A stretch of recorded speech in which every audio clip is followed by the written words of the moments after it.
Digital পদ্ধতি যখনই আমরা গ্রহণ করব সাথে সাথে তার নিরাপত্তার দিকটা কিন্তু লক্ষ্য রাখতে হবে। কারণ যখন এই পদ্ধতিগুলি যখনই আমরা গ্রহণ করি, আইসিটির যে পদ্ধতি অথবা ডিজিটাল পদ্ধতি, তার সাথে সাথে তার ফায়ারওয়াল থাকতে হবে, নিরাপত্তা থাকতে হবে। এবং সাইবার ক্রাইম একটা ক্রাইম যেটা অনেক সময় আমাদের অনেক তথ্য মানে ক্ষতিগ্রস্ত করে ফেলে, সেখান থেকেও কিন্তু কীভাবে এই নিরাপত্তাটা দিতে হবে সে বিষয়টা সচেতন থাকতে হবে।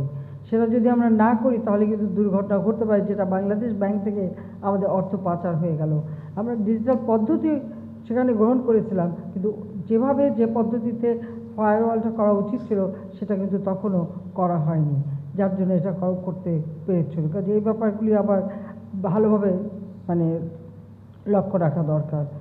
অর্থ সচিব বলেন আমার সঙ্গে কথা বলতে নাকি ভয় পান। আমি এখন হাসবো না কাঁদবো আমি জানি না, আমি সত্যি খুব দুঃখিত এই কথাটা শুনে। কারণ আমি মনে করি যে আমার সঙ্গে কথা বলতে কেউ ভয় পাবে কেন?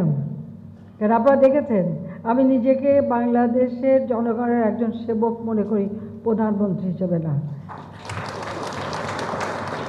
আমার দৃষ্টিতে প্রধানমন্ত্রী পদটা তো একটা সাময়িক পদ।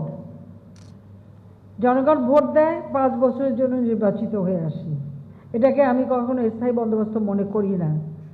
বা আমাদের অতীতে দেখেছি কেউ একবার উঠলে আর মনে করে নিচে নামা যাবে না বা এতে দূরে যাওয়া যাবে না, আমার কিন্তু সেই চিন্তা না। আমরা মনে করি এটা একটা সাময়িক পদ আমি পেয়েছি, সুযোগ পেয়েছি জনগণের জন্য কাজ করতে। কাজে জনগণের স্বার্থে বা দেশের স্বার্থে কাজ করতে হলে আমার অর্থ সচিব কেন, আপনারা যে কেউ যে কোনো সময় আমার সঙ্গে যোগাযোগ করতে পারেন, কথা বলতে পারবেন। অবৈধভাবে ক্ষমতা দখলকারীদের সবথেকে প্রচেষ্টাই থাকে ক্ষমতাটা কীভাবে সুরক্ষিত করবে, সেই কাজেই ব্যস্ত, নিজের আর্থিক সচ্ছলতা কীভাবে পাবে। এবং আরেকটা সমস্যা হচ্ছে যে এরা যখন বিদেশে যায়, যেমন ধরেন কোনো মিডল ইস্টে কোনো দেশে গেল বা গালফ কান্ট্রিতে গেল, সেখানে যে শান শওকত দেখে আসে, তখন ওইটাই মাথার মধ্যে ঢুকে যায়। ওই চেয়ারটা কত উঁচা বানাবে, কত ঝলমলে চকচকে বানাবে, বা কার্পেটটা কত মোটা বানাবে, বা নিজের আরাম আয়েসটা কত করবে, কোন ব্র্যান্ডের স্যুট পরবে, কোন ব্র্যান্ডের ঘড়ি পরবে, কোন ব্র্যান্ডের মানে সানগ্লাস পরবে, জুতা পরবে, ওই নিয়ে যতটা চিন্তিত থাকে, দেশের মানুষকে কী খাওয়াবে, কী পড়াবে, কী করবে সেই চিন্তা তাদের মধ্যে থাকে না। এটাই হচ্ছে সবথেকে দুর্ভাগ্যের। তো এটুকু বলতে পারি যে এই সমস্ত মানসিক রোগ থেকে আমরা কিন্তু মুক্ত।